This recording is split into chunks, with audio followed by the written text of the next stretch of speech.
Bom dia, graça e paz, oração do dia.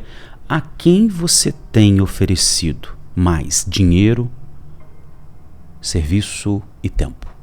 A gente vai conversar sobre isso. Hoje 12 horas, meio-dia, minha transmissão, minha live aqui pelo meu canal no YouTube. Se una a nós, tá bom? Deixei preparado 12 horas, meio-dia. Você tá com a gente das 12 às 13 ao vivo. Paulo e Barnabé ainda estão na primeira viagem missionária. E em Icônio, Paulo e Barnabé entraram juntos na sinagoga judaica. Lembrando que eles foram expulsos da cidade onde eles se encontravam, que era Antioquia da Psídia. Antioquia da Psídia, foram expulsos, foram parar em Icônio, ainda estão na primeira viagem missionária. Então eles chegaram na sinagoga judaica, versículo 1, e falaram de tal modo que veio crer grande multidão, tanto de judeus como de gregos. Mas os judeus que já tinham crido, incitaram e irritaram os ânimos dos gentios contra os irmãos. Entretanto, Paulo e Barnabé ficaram bastante tempo em Icônio, falando ousadamente no Senhor, o qual confirmava a palavra com sua graça, concedendo que, por meio deles, se fizessem sinais e maravilhas. Mas o povo da cidade se dividiu, uns pelos judeus, outros pelos apóstolos. Então surgiu um movimento entre os gentios e os judeus, com o apoio de suas autoridades, para maltratar e apedrejar. Quando Paulo e Barnabé souberam disso, fugiram para Listra e Derbe, cidades da Licaônia, e para as regiões vizinhas, onde anunciaram o evangelho. Mais uma vez, invejosos, judeus, autoridades pagãs se uniram para perseguirem os apóstolos. Deus estava com eles, mostrando que a pregação deles tinha sua aprovação com sinais e maravilhas. Então, versículo 8, em Listra costumava estar certo homem aleijado, paralítico desde o seu nascimento e que nunca tinha conseguido andar. Este homem ouviu Paulo falar. Quando Paulo fixou nele os olhos e viu que ele tinha fé para ser curado, disse a ele em voz alta: levante-se direito sobre os seus pés. O homem saltou e começou a andar. Quando as multidões viram que Paulo tinha feito, gritaram em línguas licaônica: os deuses em forma de homens desceram até nós. A Barnabé chamaram de Júpiter e a Paulo de Mercúrio, porque este era o principal portador da palavra. O sacerdote de Júpiter, cujo templo estava em frente da cidade, trazendo touros e grinaldas para junto dos portões da cidade, queria oferecer um sacrifício juntamente com a multidão. Queria oferecer sacrifício para Paulo e Barnabé, achando que eles eram deuses que estavam no meio deles. 14. Porém, ouvindo isso, os apóstolos Barnabé e Paulo, rasgando as suas roupas, saltaram para o meio da multidão, gritando: senhores, por que estão fazendo isso? Nós também somos seres humanos como vocês, sujeitos aos mesmos sentimentos, e anunciamos o evangelho a vocês para que se convertam dessas coisas vãs ao Deus vivo, que fez os céus e a terra, o mar e tudo que nele há. Nas gerações passadas, Deus permitiu que todos os povos andassem nos seus próprios caminhos. Contudo, não deixou de dar testemunho de si mesmo, fazendo o bem, dando a vocês chuva do céu, as estações frutíferas, enchendo o coração de vocês de fartura e de alegria. Dizendo isto, foi ainda com dificuldade que impediram a multidão de lhes oferecer sacrifício. Gente, aqui está a clareza do estado humano sem Deus.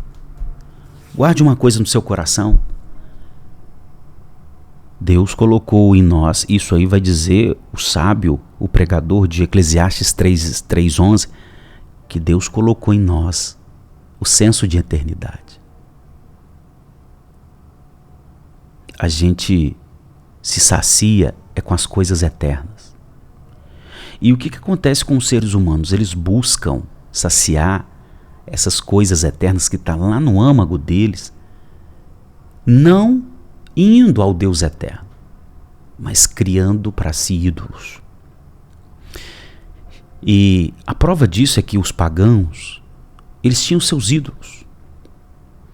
E quando viram um sinal miraculoso, acharam que Barnabé e Paulo eram deuses no meio deles e queriam lhes oferecer sacrifício. Paulo imediatamente impediu e deixou claro que Deus já vinha mostrando sua compaixão, bondade e amor através das coisas boas que vinham acontecendo com eles, chuva, não é? Estações frutíferas, enchendo o coração deles de fartura e alegria. Tudo isso era prova que Deus já mostrava ser bom através destas coisas para com eles. Mas vale uma reflexão aqui, sabe qual é? Na antiguidade, os pagãos tinham esse comportamento, né, dessas imagens de escultura, tinha esse comportamento, né, dos sacrifícios oferecidos aos ídolos, mas hoje a idolatria está sofisticada. É por isso que o tema de hoje é: a quem você tem dedicado mais tempo, dinheiro e serviço? Adoração tem a ver com dedicação, amor, estar apaixonado. Se eu te perguntasse, você está apaixonado por um ídolo? Certamente você me diria assim: não, claro que não. Porque nós não conseguimos aceitar a possibilidade da gente estar apaixonado por um ídolo. É por isso que a pergunta não foi essa. A pergunta foi: a quem você tem dedicado mais tempo, dinheiro e serviço? Sabe por quê? Porque isso revela aonde o nosso coração está enlaçado. E hoje eu gostaria muito que você pudesse fazer uma autoanálise a quem, repito, se não me falha a memória, a 4ª vez que eu faço essa pergunta, a quem você tem dedicado mais tempo, dinheiro e serviço. Vai revelar se o seu coração está enlaçado em Deus ou em ídolos. Hoje os ídolos são sofisticados, romance é um ídolo, sexo é um ídolo, ideologias partidárias um ídolo, dinheiro é um ídolo, status é um ídolo, sexo é um ídolo. São sofisticados. Tudo que te promete felicidade, sentido e segurança, que não seja Deus, é um ídolo. E tudo que você tem dedicado mais tempo, dinheiro e serviço é um ídolo. Está na hora de mudar. Hoje é dia de abandonar ídolos e correr para os braços de Jesus. Finalizando. Entretanto, chegaram judeus de Antioquia e Icônio e, instigando as multidões, apedrejaram Paulo e o arrastaram para fora da cidade, dando-o por morto. Mas, quando os discípulos o rodearam, ele se levantou e entrou na cidade, e no dia seguinte foi com Barnabé para Derbe. Mais uma vez, o ódio contra Jesus trouxe dores para os apóstolos. Mas esses notáveis homens não desistiram de pregar a respeito do amor de Deus por intermédio de Jesus. Vamos orar? Aproveita, deixe seu joinha para a gente aumentar nosso alcance aqui nessa plataforma, compartilhe com quem você ama e nos comentários deixe seus pedidos de oração. Se inscreva se for a primeira vez, tá bom? E deixa todas as notificações acionadas. É hora de orar. Senhor, queremos te amar mais que tudo. Esse é o grande mandamento.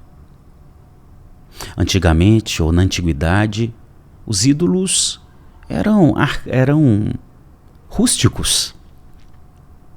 Se fazia as imagens, se oferecia os sacrifícios, tudo de modo mais rústico. Hoje está muito sofisticado, Senhor. Os ídolos, eles não têm imagens praticamente, mas eles não têm sacrifícios de animais, mas eles têm, ó Deus, sacrifícios espirituais para eles. Eles têm, ó Deus, a devoção direcionada a eles. E o meu desafio aqui para a sua ovelha foi sondar o coração. Porque a quem nós temos dedicado tempo, mais tempo, dinheiro e serviço, aí está a quem estamos enlaçados ou amando de fato. Livra-nos dos ídolos, Senhor, Queremos correr para os teus braços e te amar sobre todas as coisas. É a minha oração, em o nome de Jesus. Você pode colocar a mão no seu coração? Vou orar agora, intercedendo por você. Senhor, essa sua ovelha, que esse coração te ame mais que tudo. Que seja o Senhor, como os apóstolos, estejam a Deus dedicados até mesmo a entregar a vida ao Senhor. Porque a vida que eles têm não é mais deles, é do Senhor. O Senhor deu essa nova vida para eles na cruz do Calvário. Que possam, ó Deus, te amar mais que tudo. Que possamos, ó Deus, te amar mais que tudo. É minha oração. Em o nome de Jesus, amém e amém. Amém? Graça e paz. Hoje, 12 horas, meio-dia, minha live aqui no meu canal. Meio-dia, 12 horas. Graça e paz, Deus abençoe.